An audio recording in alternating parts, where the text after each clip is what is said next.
Hi, this is my review of The Forgotten Realms Campaign Setting Core Book for Dungeons & Dragons 3rd Edition.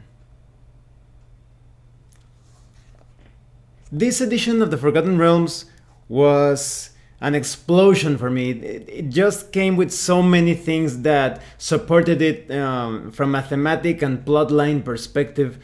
There were books, there were video games, there were comics too, I think. So there were just so many references, so many things that connected with this campaign setting that added to the reality of this fantasy setting.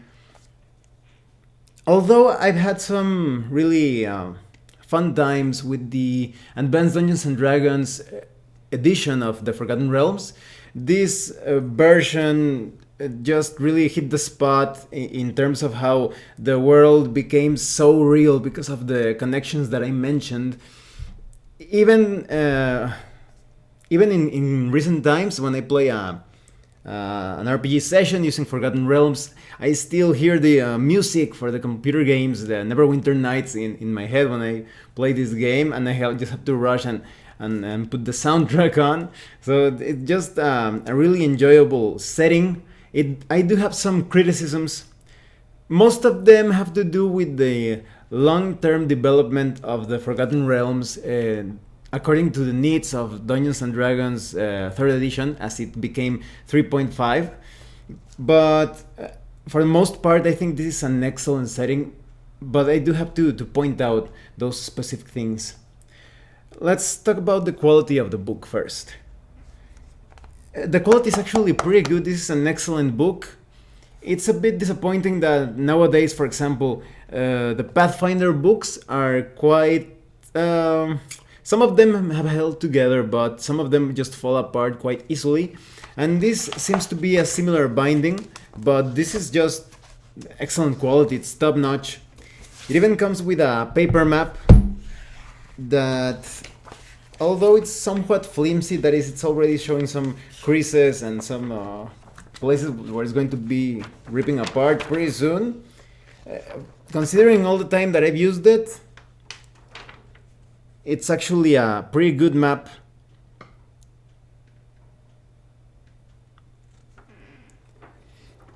It's also a bit disappointing that other Forgotten Realms source books for Dungeons and Dragons 3rd edition didn't come with paper maps. Some of them did, but others did not. And as I was telling you, the hardcover, it feels pretty nice. It's very sturdy. The paper is good as well.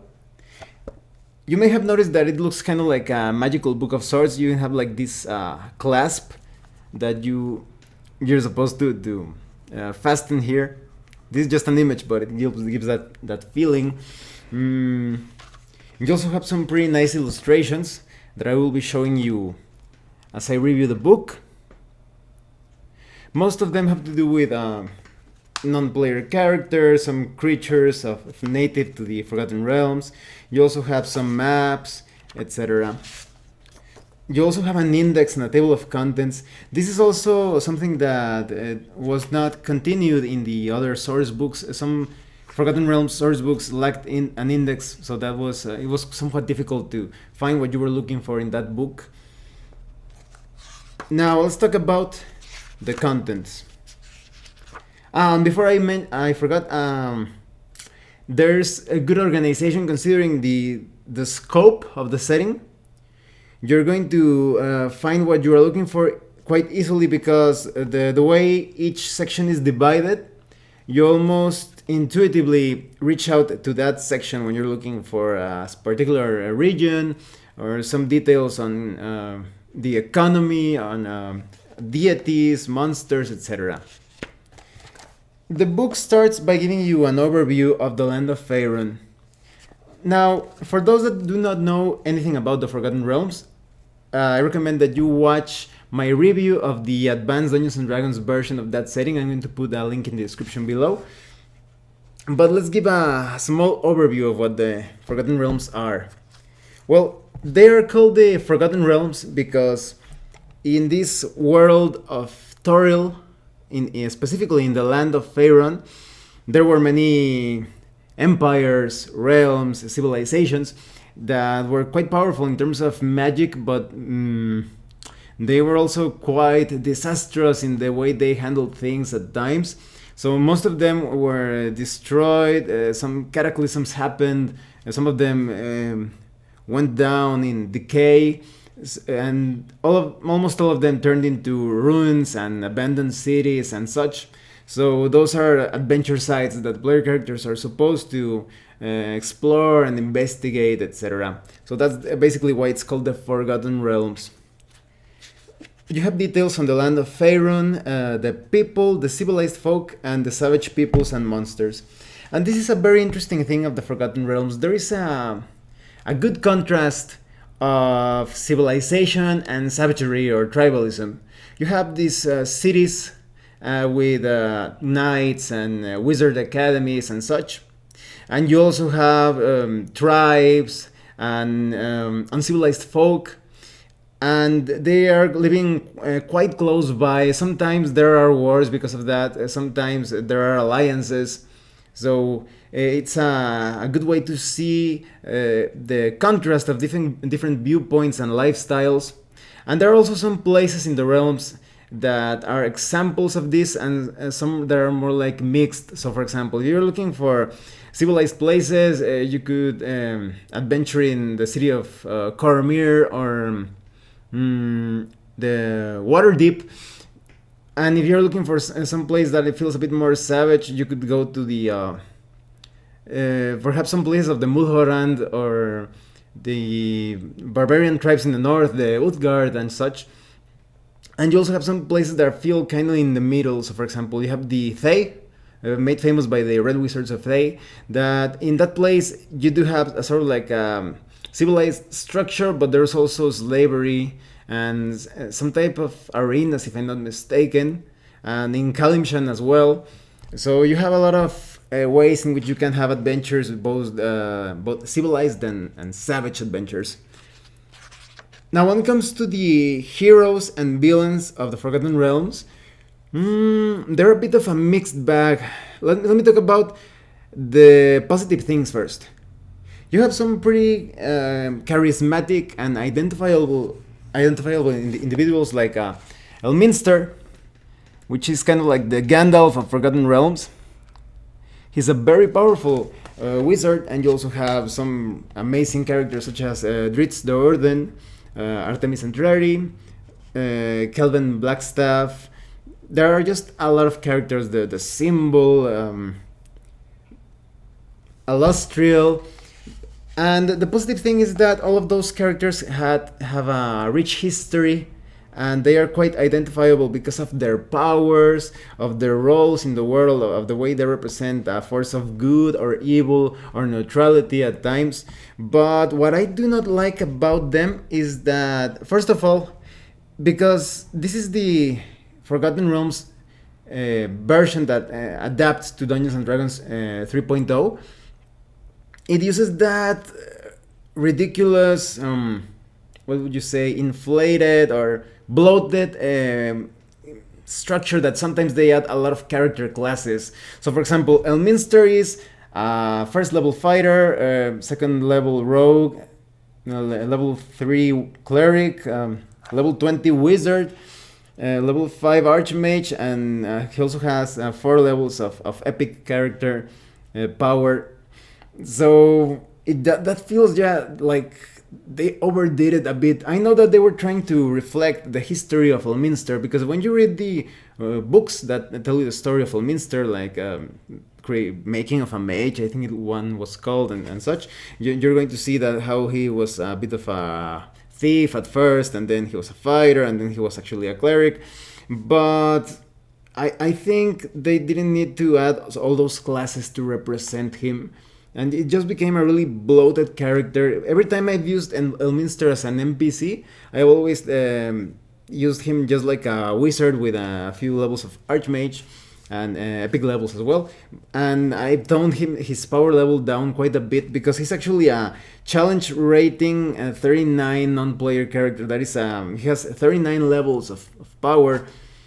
So it's just exaggerated. I always handled him as like a level 25 character, and it's also quite unreal, and it takes away from the realness of the setting. If you have all these powerful individuals with the powers almost like demigods or even gods living in a relatively small place such as Faerun, the world would simply, it wouldn't last a conflict between them, and there would be so many conflicts of interest. So it seems somewhat illogical for all those powerful characters to be scheming and moving around so close by. So that takes a bit away from the setting, in my opinion, and also they feel a bit. It feels a bit disappointing for player characters when they're trying to move around with their level 5 thief or bard or whatever, and they see all these characters and they feel like they're going to be squashed like a bug. It also takes a bit away from the reality of the game. When, for example, if someone tries to backstab Elminster because he's level 39, he's going to be like, oh, some mosquito just bit me or something. It just feels, takes a bit away from the reality of the setting. Something that I also didn't like is the way, in the long term, how Wizards of the Coast handle the deaths and progress and development of these characters. Sometimes it kind of felt, at least to me, that Wizards of the Coast was telling the different authors like, hey, Dungeons and Dragons 4th edition is going to come out and we need you to kill this character. And it just, some of those deaths felt quite forced, and some of the ways in which those characters came back also felt quite ridiculous. I know this is Dungeons and Dragons and you have resurrection spells, but the way they brought them back and they killed them, etc., it kind of felt like Dragon Ball when they're killing characters and bringing them back to life almost immediately. I felt like it went a bit against the essence of the Forgotten Realms.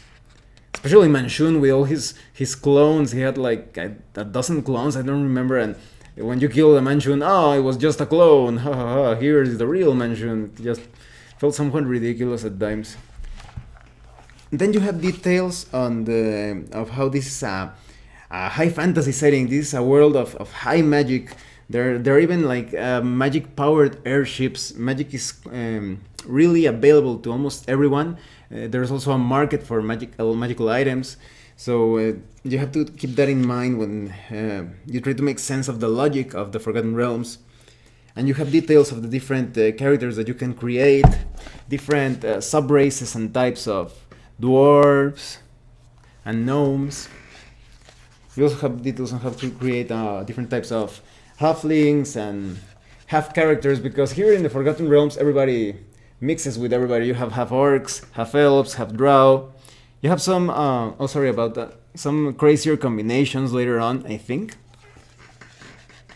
And that's also something that really annoyed me from the Dungeons and Dragons 3rd edition, how they grabbed a creature and just because they could add levels, some pretty absurd combinations came out. So you had like a dragon archmage with levels in rangers, so I can imagine like this huge dragon flying around with a giant bow and arrows, kind of like that, somewhat ridiculous. And then you had, I think there was this monster, I think it was the Glibbering Mouther, I can't remember. It was basically like a gorilla head or monkey head with arms. That's the entire creature. And there was this one adventure where it was like a half vampire, half mouther thing. I think it was a mouther, but it was incredibly ridiculous, like seeing a vampire thing of sorts just like that. And a lot of those, you're going to find a lot of those characters here in the Forgotten Realms. I also have a section detailing different quasi-elemental and divine and infernal player races. The standard, the Aasimar and the Tiefling. And you have details on how to handle those powerful races, because those races also have spell-like abilities. So if they get character classes, they feel just too powerful when just starting out. You have a lot of details, a lot of information on how to customize different character classes according to the region. You also have skills, so if you're born in a particular area of Faerun, you're going to get different skills, different character classes that, for example, in Greyhawk felt somewhat standard, are a bit more involved in different areas. They represent different things. You have mage runes for wizards that should not be copied by other wizards. It represents sort of like a very serious violation of the magical laws. You also have details on deities, although it's a bit disappointing that, for example, not all of the deities are detailed here. There is no information on the Red Knight, so you're going to see these lists of deities, and when you try to look for more information, if you want to use them for domains, it's simply not feasible. And then you have information on the prestige classes. Some of them are pretty cool, although most of them are 5-level classes. You have the Archmage and the Arcane Devotee. And some of them are quite nice, although the trade-off could not be worth it if you're using some other version of Dungeons and Dragons. For example, you're using Dungeons and Dragons 3.5 or Pathfinder. Some of these prestige classes are going to feel somewhat underwhelming when you compare them to the benefits that you get for sticking in a single path, or that is, you take your ranger to level 20 or your fighter to level 20, etc.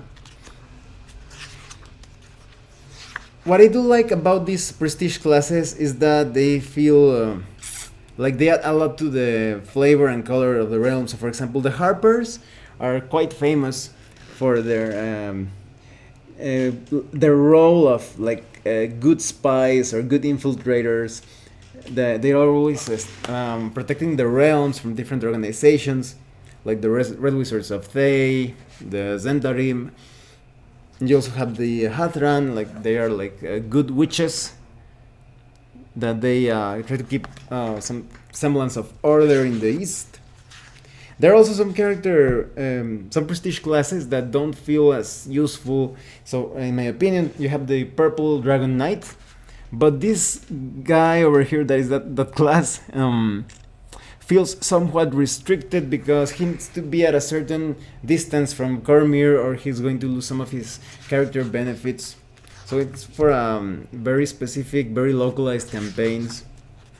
You also have details on runes and how to create portals, because in the Forgotten Realms, as I was telling you, there's just magic everywhere in the most unexpected and sometimes ridiculous places.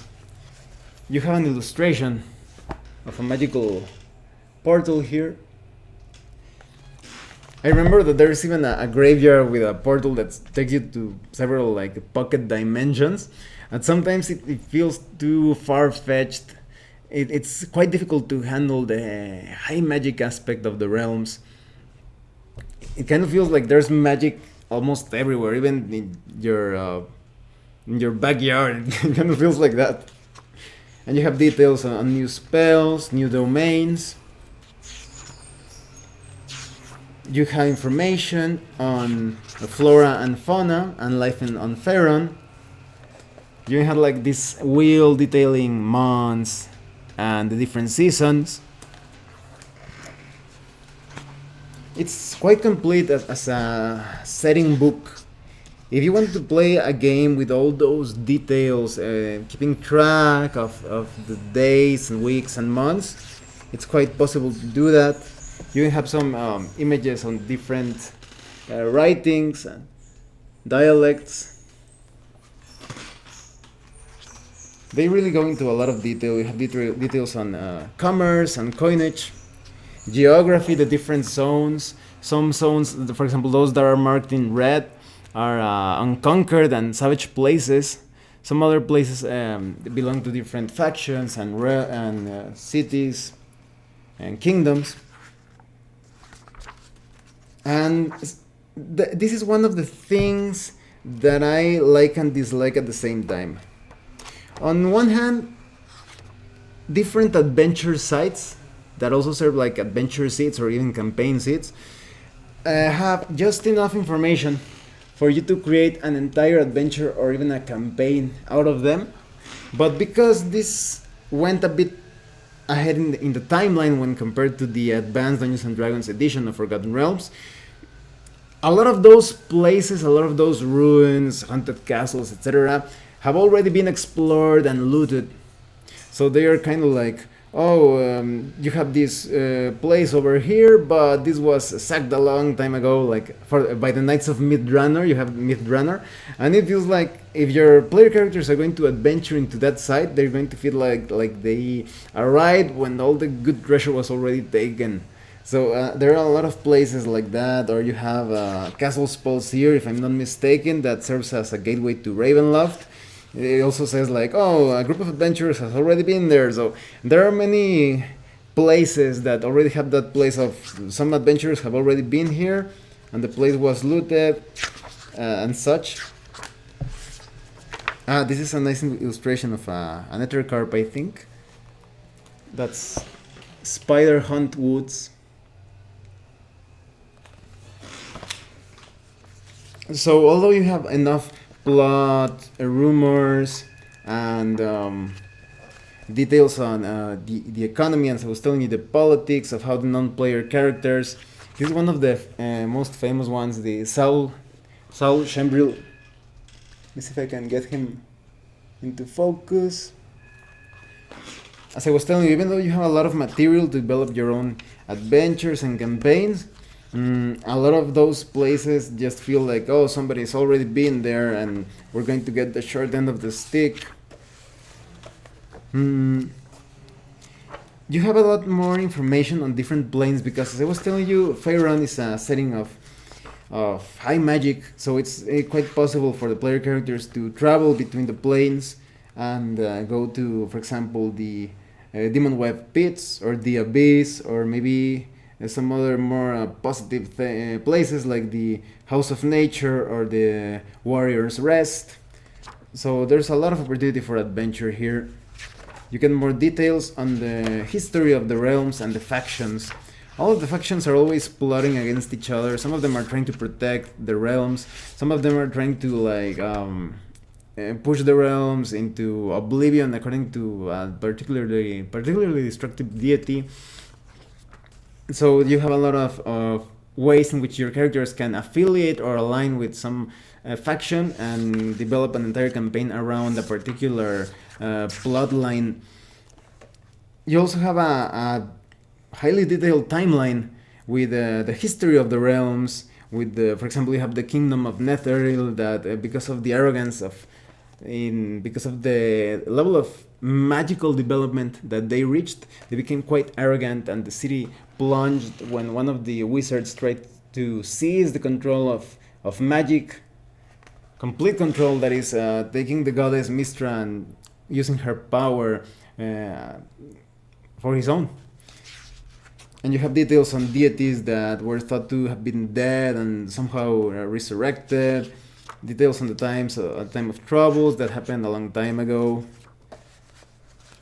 A lot of information, and you even have a couple of adventures.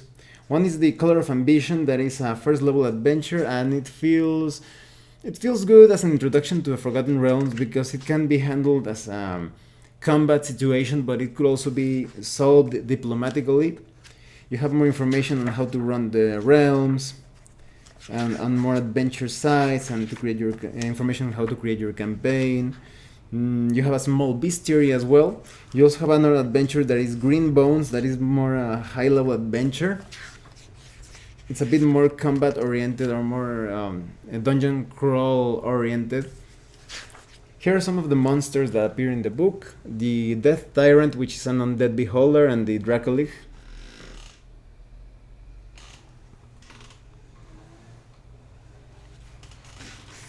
It's not that big of a bestiary, just a few creatures native to the realms. Now let's talk about what I think of the Forgotten Realms. First, what I would consider negative things. One is more like a neutral thing, but well, the negative thing, the way Wizards of the Coast handled this on the long term, it felt like they were trying to rush things almost halfway through. When you see other Forgotten Realms source books of Dungeons and Dragons 3rd edition, you see that the level of quality is not as consistent. The illustrations, specifically the organization, the index, it's not as it's not as good as this book. And it also felt like the non-player characters, as I was telling you, a lot of them like lost their essence, their characteristics. I was somewhat disappointed at what happened to Halaster, at how Dritz Dourden developed, psychologically speaking, and the fates of different non-player characters as well. Everything felt a bit rushed. Now, when it comes to the neutral information, and this is because it's highly dependent on the players and the dungeon master that is running the realms, is that the Forgotten Realms, because it's a fantasy setting with so many things that are stereotypical and even archetypical of fantasy, such as you're going to find dragons, wizards, you're going to find forbidden things, you're going to find lost cities, you're going to have... There are just so many things that sometimes a campaign can lose focus, because it's not like, for example, in Ravenloft, it's always a horror campaign. You could also turn it into a Victorian horror campaign, but it's still quite focused on a single thing. But with the Forgotten Realms, because it can be so many things. If you want to have horror adventures, you can have that. If you want political adventures, you can have that. If you want to have like merchant adventures, you can have that. Good old dungeon crawls, you can have that. So if not handled properly, the adventures and campaign can easily lose focus. It kind of feels like the sword of fantasy settings. That is, if you give someone a sword, that person is probably going to use it somewhat decently, but he's going to be swinging that sword around like a baseball bat. But if you have the techniques and the finesse and the coordination, the intelligence to wield that sword, it's going to be significantly different, quite beautiful to watch even so. So I think the Forgotten Realms is a system, is a setting that is kind of like that, like a sword to be wielded expertly, so that you can take advantage of the fantasy panorama that it offers and not get lost in the amount of possibilities. So in general, I really like the Forgotten Realms version of Dungeons & Dragons 3.0. I do not play it with Dungeons & Dragons 3.0, I play it with Pathfinder. But even so, I love this setting. I always come back to it, even though there are so many cool fantasy settings. I also think that even though there's a lot of Dungeons & Dragons specific information, I think that it's worth it to convert it to other fantasy settings if you want to try it out. So if you see it, maybe it's available on PDF, I haven't checked, or if you see it in a used bookstore or something, I highly recommend that you get the Forgotten Realms campaign setting core book for Dungeons & Dragons 3.0. Well, thanks for watching my review. If you have any comments or questions, please let me know. See you later.